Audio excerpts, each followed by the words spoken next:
据统计，每个人每天都会和自己进行5000次对话，其中大多数时候都是在否定自己。我很差，我不行，我做不到，我很糟糕。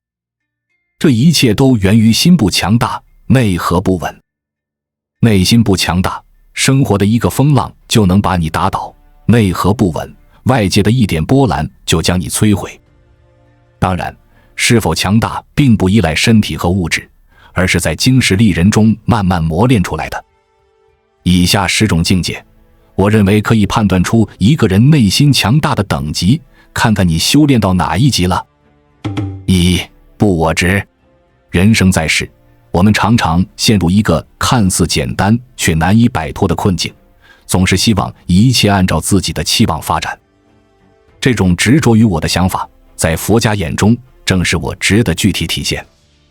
想想看，生活中是否经常有这样的时刻，同事的一个不经意的眼神让我们烦躁不已，孩子不按我们的期望发展让我们夜不能寐，街边堵车让我们怒火中烧。这些看似微不足道的小事，为什么总能轻易地撩拨我们的情绪？归根结底，是因为我们总是期待世界按照我的意愿运转。记得有一次，我预定了一场期待已久的旅行，前一天晚上突然收到航班取消的通知。当时的我心情跌到谷底，懊恼、愤怒、不甘心，种种情绪涌上心头。直到后来才明白，正是这些计划之外的意外，让生命充满了更多可能。其实，人生就像一条蜿蜒的河流，有时平缓，有时湍急。我们总是想要掌控河流的方向，却忘了顺流而下的智慧。当我们紧紧抓住对生活的控制欲望时，反而被这种执着所困，让自己陷入无尽的痛苦之中。放下我执，并不意味着放弃追求或者消极处事，相反，它是一种更高层次的生活智慧，接纳当下，包容万象。就像春天的园丁，他知道花开有时，不会强求冬天的枝头绽放芬芳。当我们学会以平和的心态面对生活的种种际遇，不再执着于非要按自己的方式行事，内心反而会获得前所未有的自由与力量。这种力量不是来自于控制外界，而是源于对生命的深刻理解与包容。就像大海能容纳百川，真正的智慧在于学会接纳。当我们能够以开放的心态迎接每一个当下，把所有的经历都视作生命给予我们的礼物时，那些曾经让我们痛苦的事情都会转化为成长的养分。2. 不在意。在这个社交媒体盛行的时代，每个人似乎都活在无形的点赞与评论之中。我们时常为一条好评欣喜若狂，又为一句批评辗转难眠。这让我想起了斯皮尔伯格那个意味深长的故事，他揭示了一个令人深思的人生智慧。想象一下，当时年仅27岁的斯皮尔伯格站在事业巅峰，《时代周刊》为他量身定制特刊，这对许多人来说都是值得骄傲一生的荣耀时刻。然而，他却选择了最令人意外的反应，连看都不看。这不是傲慢，而是一种超越常人的智慧。生活中，我们往往会遇到这样的场景：一个同事的表扬让我们干劲十足，一个朋友的质疑却让我们丧失信心，社交媒体上的点赞让我们欣喜若狂，负面评论又让我们彻夜难眠。这种情绪的起伏，正是源于我们过分在意他人的评价。心理学家将这种现象称为 FOPO， 害怕他人观点，它就像一个无形的枷锁，束缚着我们的思维和行动。当我们过分关注他人的评价时，就会不自觉地改变自己的行为方式，失去了本该属于自己的生活节奏。逍遥游中的宋荣子给我们树立了一个典范：举世誉之而不加劝，举世非之而不加沮。这种境界不是与世隔绝，而是在纷繁世界中保持内心的独立。就像一棵大树，无论外界风吹雨打，始终保持自己的生长节奏。其实，真正的成熟不在于收获多少赞美，而在于面对评价时的态度。当我们能够既不因表扬而飘飘然，也不因批评而消沉，这才是内心真正的强大。这种强大不是去证明自己有多优秀，而是能够在喧嚣中保持内心的宁静。就像斯皮尔伯格所说，如果相信别人的称赞，就也要相信他们的攻击。与其被外界评价牵着鼻子走，不如专注于自己的成长与进步。真正的智慧在于懂得过滤外界的声音，只留下对自己真正有意义的部分。当我们不再被他人的评价所困扰，就能够以更加从容的姿态面对人生。这种从容不是来自于外界的认可，而是源于内心的笃定。正如古人所说，不以物喜，不以己悲，这或许就是我们应该追求的生活境界。内心的强大不是去证明自己有多么优秀，而是能够在纷纷扰扰中保持自我，在众说纷纭中坚守本心。当我们学会不在意外界评价时，反而能够活出最真实的自己。3. 不解释。我们每个人都曾面临过这样的困扰，被人误解时，第一反应就是急于解释。可是越解释，往往越陷入更深的漩涡。这让我想起蔡澜那句充满智慧的回答：不理没事，这4个字看似简单，却道出了处世的深刻哲理。记得曾经有这样一个真实的故事，一位作家因为一篇文章被网友误解，急于在社交媒体上解释澄清。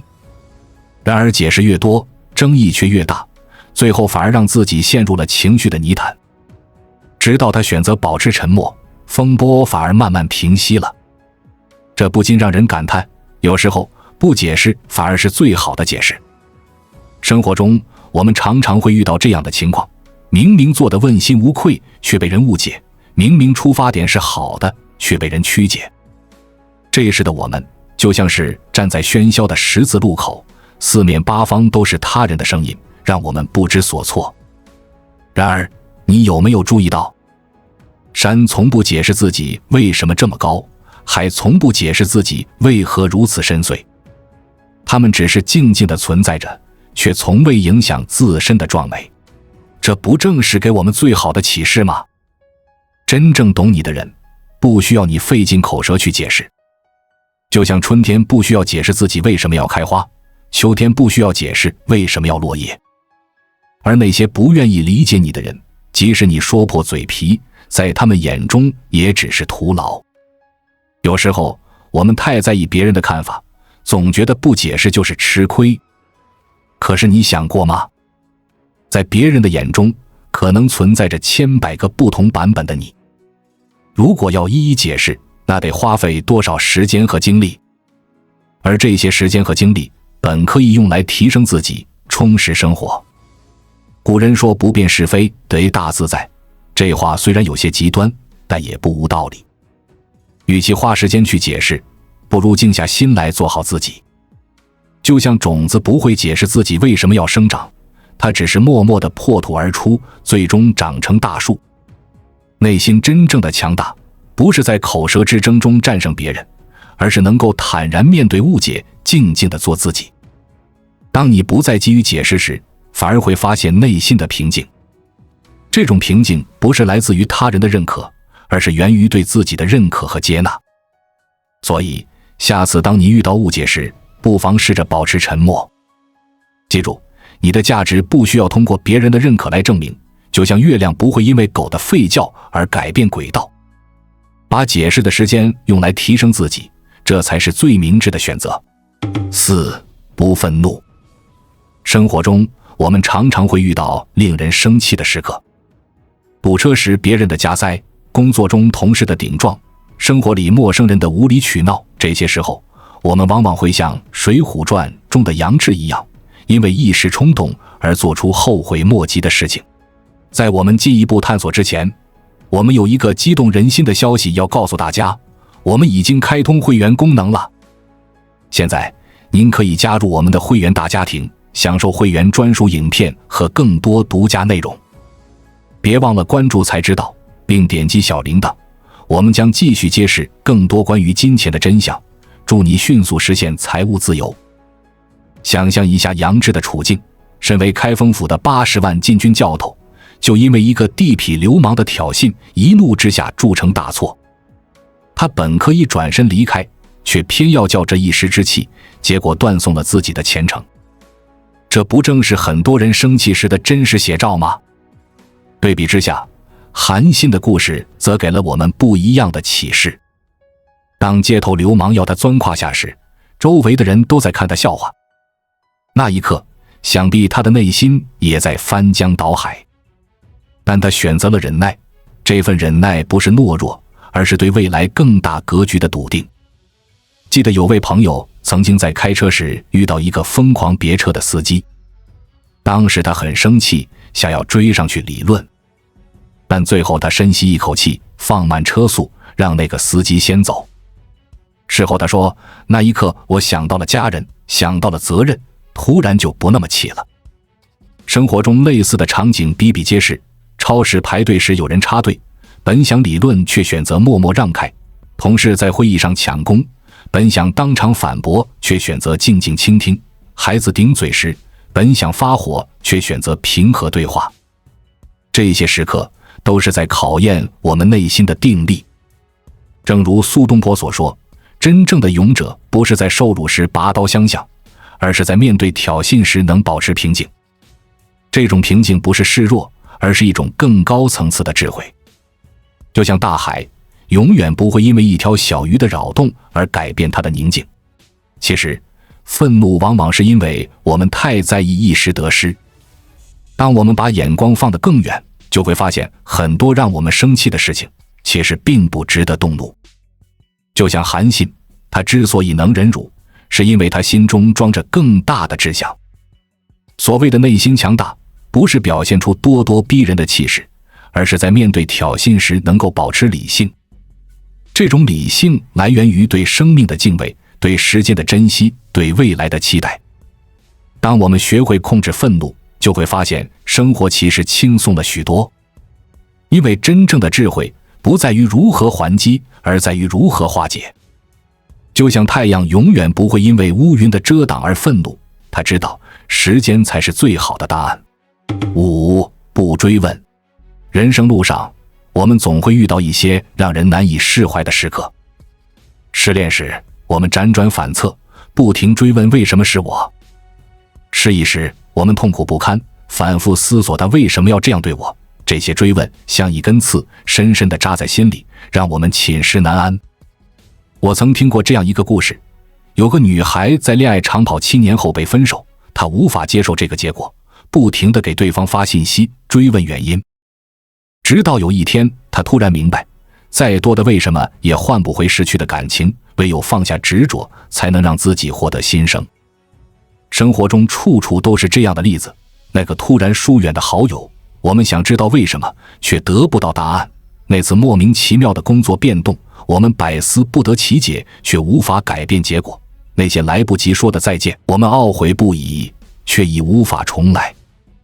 佛家说，人生有8苦：生、老、病、死、爱别离、愿长久、求不得、放不下。前4苦是生命的必经之路，每个人都无法逃避。但后4苦往往是我们给自己加上的枷锁。我们执着于一个答案，执着于一段过往，最后伤害的其实是自己。就像莫言在《生死疲劳》中说的，世事犹如书籍，一页一页翻过去。人要向前看，少翻历史旧账。生活就像一本书，有些页面注定要翻过去，再多的不舍和追问，也留不住那些已经逝去的故事。想想看，那些让我们耿耿于怀的人和事，是否值得我们付出如此多的情感代价？想走的人你留不住，装睡的人你叫不醒。与其执着于一个可能永远得不到的答案，不如把精力放在当下，放在那些值得我们珍惜的人和事上。放下追问，不是懦弱，而是智慧。就像一场雨过去了，我们不会去问为什么下雨，而是欣赏雨后的彩虹。生活中的很多事情也是如此，有些问题没有答案，有些伤痛需要时间治愈。内心真正的强大，不在于原谅那些伤害过我们的人，而在于放过始终无法原谅自己的自己。当我们学会不再追问，不再执着于那些无法改变的过往，就会发现生活变得轻松了许多。所以别再问为什么了，过去的就让它过去，新的篇章正等着我们去书写。放下执着的追问，给自己一个重新开始的机会，这或许就是面对人生的最好方式，既不纠结过往，也不畏惧未来，活在当下，懂得放过自己。生活就像一条漫长的河流，有些事情随波逝去，有些感情注定成为岸边的风景。学会不追问，才能让自己活得更加从容和洒脱。因为真正的人生智慧，不是执着于一个答案，而是懂得放下执着，给自己一个新的开始。6. 不入局。生活就像一场漫长的舞台剧，每个人都有自己的出场和谢幕时刻。年少时，我们总以为遇见的每一个人都会陪我们走到永远，直到某一天，我们才明白，所谓的永远，其实更像是用一生的时间目送着彼此渐行渐远。记得上大学时的室友，曾经无比亲密，约定毕业后要常常聚会。可随着时间流逝，大家各奔东西，当年热闹的群聊渐渐沉寂，曾经的密友也变成了偶尔点赞的好友。这不是谁的错，而是生活给我们上的一堂课。工作后认识的同事也是如此，曾经朝夕相处，一起加班到深夜，一起分享生活的酸甜苦辣。可当有人离职时，在深厚的情谊也会随着时间慢慢淡去。就像一书所说，每个人在我们生命中的出演时间都是有限的，该离场时再不舍也要放手。爱情更是如此。年轻时，我们总以为爱情就是永远在一起，可现实告诉我们，有些人只是陪你走一段路，他们来过，带给你欢笑和泪水，然后带着这些回忆继续前行。这不是背叛，而是生命的常态。蒋勋说，身于情而不困于情，这句话道出了处事的真谛。我们可以真诚地对待每一个人，但不能把自己困在某段关系里。就像我们欣赏花开，却不强求花永不凋谢。这种态度，既是对他人的尊重，也是对自己的善待。人生就是这样，有聚就有散，有来就有去。重要的不是执着于留住什么，而是懂得好好珍惜当下。那些走散的人，我们可以挥手道别；那些还在身边的人，我们要加倍珍惜。每一次离别都是一次成长的机会，它让我们明白世事无常，缘分有限。但正是因为知道聚散无常，我们才会更加珍惜当下的每一刻，珍惜身边的每一个人。内心真正的强大，不是经历过离别后就变得冷漠，而是在经历了种种无常后，依然保持着一颗柔软的心，依然愿意真诚地对待每一段关系。我们不是不再相信永远，而是学会了在当下好好珍惜。就像春天的花开，秋天的落叶，我们要学会欣赏生命中每一个阶段的美好。那些来来去去的人，都是上天送给我们的礼物，教会我们如何更好的生活，如何更懂得珍惜。7. 不诉苦。生活中常常能见到第一类人，一点小挫折就能击垮他们。丢了工作就觉得天要塌下来，失恋了就以为再也看不到希望，生活中的一点不顺心就能让他们彻底崩溃。他们像是被风雨打倒的小草，再也直不起腰来。还有一些人属于第二类，他们能够承受苦难，但却把痛苦挂在嘴边，见到熟人就倾诉自己的不幸，仿佛要让全世界都知道自己有多么难过。他们像是在苦难中挣扎的溺水者，不停地向外求援，却忘了自己才是最好的救生员。而最让人敬佩的是那些能够凌驾于苦难之上的人。就像苏轼，虽然一生颠沛流离，却能写下莫听穿林打叶声，何妨吟啸且徐行的豁达诗句。面对贬谪，他不仅没有怨天尤人，反而在逆境中创作出了最璀璨的诗篇。又比如杨绛先生，晚年经历了丧夫丧女的重大打击，这样的痛苦足以让任何人崩溃，但他却选择了坚强的活着，称自己为绝代佳人，继续读书写作，用平静优雅的姿态面对生活。他的苦难不比别人少，但他选择了不同的态度。这让我想起一位朋友，他的故事给了我很大触动。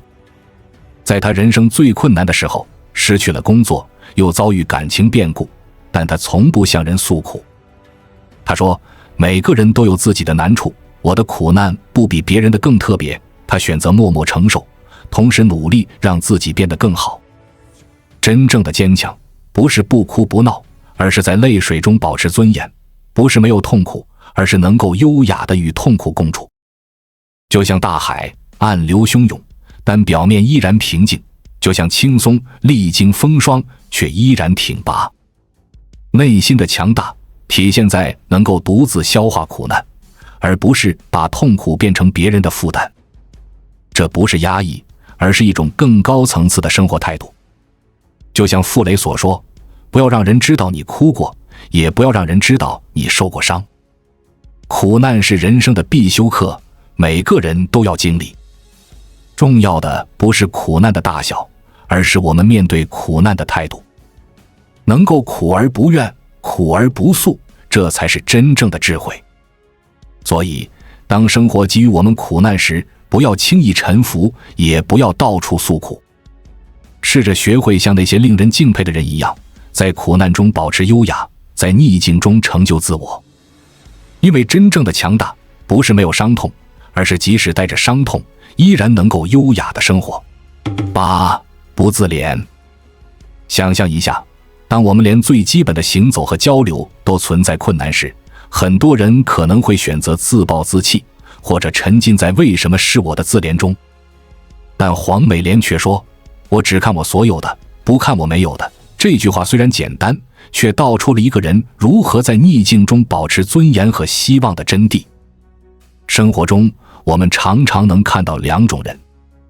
第一种人，遇到挫折就把自己定位成受害者，工作不顺心就抱怨老板刁难，感情不顺就觉得全世界都辜负了自己，生活不如意就认为命运对自己格外不公。他们像是掉进了自怜的漩涡，越陷越深。而另一种人，即使面对同样的困境，也能保持一种幸存者的心态。他们不否认困难的存在，但更关注如何在困境中找到出路。就像一位截肢的运动员，他没有沉溺于失去双腿的痛苦，而是专注于如何用假肢重新站起来，最终重返赛场。记得看过一个真实的故事，一位年轻人在车祸中失去了双臂，但他没有让自己成为命运的受害者。他学会了用脚写字，用脚操作电脑，甚至开始画画。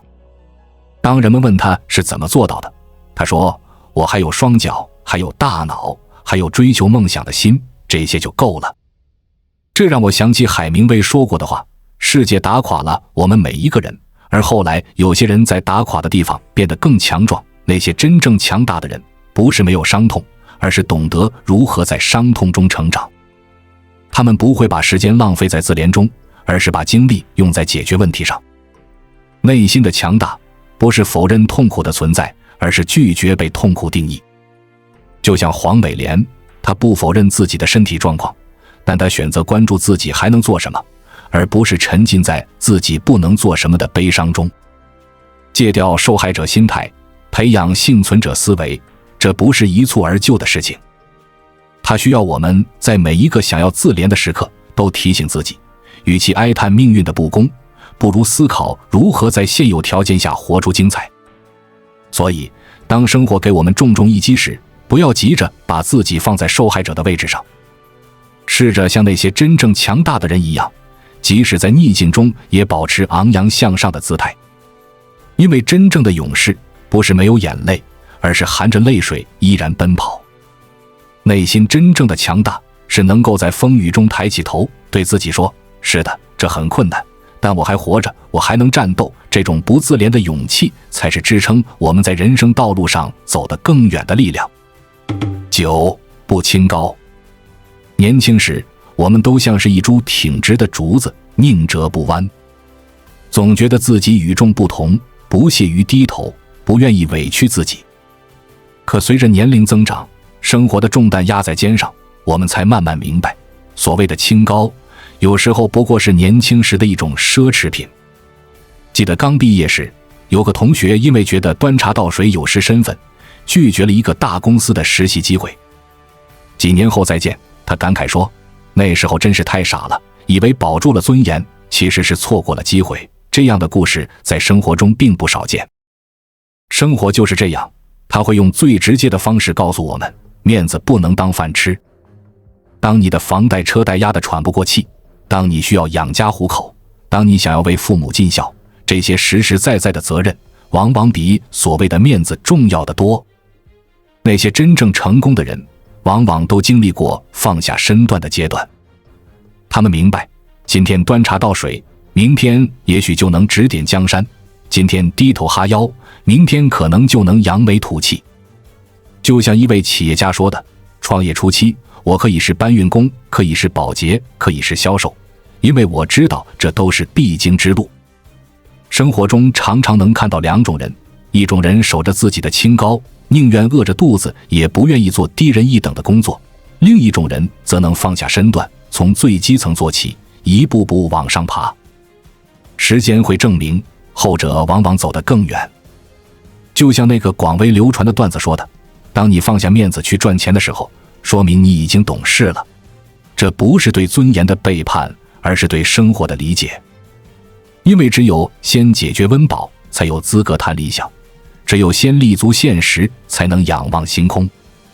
那些整天混在酒桌上，只会吹牛却不肯脚踏实地的人，其实是把面子当成了逃避现实的借口。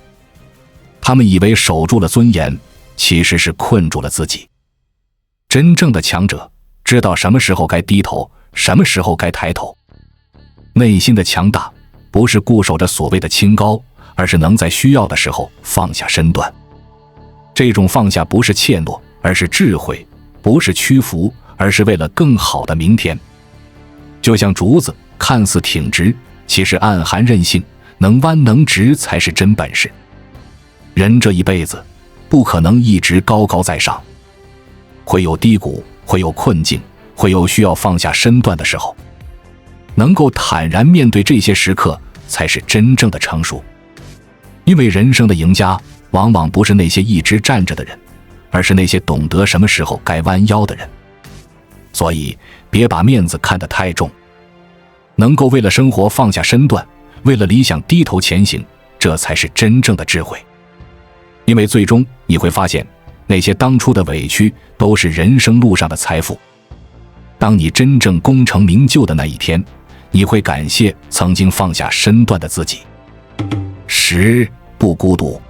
生命的旅程中，孤独似乎总是不可避免的伴侣，但这种孤独并非悲哀，而是一种难得的馈赠。就像《说文解字》所言，孤原是帝王的自称，这本身就暗示了孤独与高贵之间的微妙联系。想想看，那些在人生道路上取得重大成就的人，往往都经历过与众不同的孤独时刻。木心在莫干山的半年隐居，外人看来也许是寂寞的，但正是在这样的独处时光里，他的思想得以沉淀，创作得以升华。那些不分昼夜的读书写作，看似清苦，却为他打开了一个浩瀚的精神世界。陈道明在娱乐圈中的选择更是让人深思。在一个充斥着酒局应酬的圈子里，他选择了与书籍艺术为伴。这种独来独往的姿态，不仅没有让他失去什么，反而成就了他独特的艺术气质和人格魅力。生活中，我们常常能看到两种人，一种人害怕孤独，用各种社交活动、娱乐消遣来填补内心的空虚。他们在热闹中寻找存在感，却往往越来越迷失自我。另一种人则能与孤独和解，在独处时光中探索自己的内心世界，追求精神的成长。记得读过一个故事，有位年轻人抱怨生活太孤独，老者告诉他，当你能享受独处的时光，你就拥有了整个世界。这话说得极有道理。因为只有在孤独中，我们才能真正听到自己内心的声音，看清自己的本质。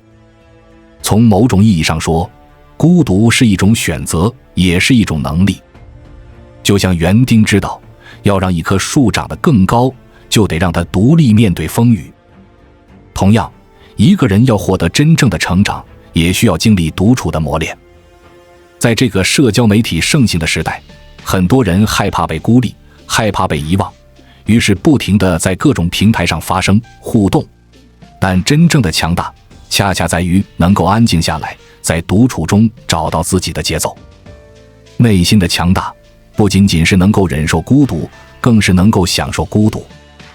当你开始珍惜独处的时光，你会发现这其实是一种奢侈的享受。在这样的时刻里，你可以阅读、思考、创作，可以让灵魂自由翱翔。就像庄子所说，独来独往，是谓独有，独有之人，是谓至贵。真正的孤独，不是一种缺失，而是一种丰盈；不是一种惩罚，而是一种恩赐。它让我们有机会更好地认识自己，发现自己的潜能。所以，当下一次孤独来临时，不要急着逃避，试着去拥抱它。因为在这份独处中，你可能会发现生命最美的风景。毕竟，真正的强大，不是永远热闹，而是能在孤独中活出精彩。庄子《英帝王》里有言：治人之用心若镜，不将不迎，婴而不藏，故能胜物而不伤。内心强大的人，从容自得，心无挂碍，故能穿梭世间，不被外物所伤。想达到如此境界，请对照这10个标准修炼自己。当你足够强大，外界纵有惊涛骇浪，也伤不了你一根毫毛。关注我，我是才知道，带你解锁更多金钱的真相。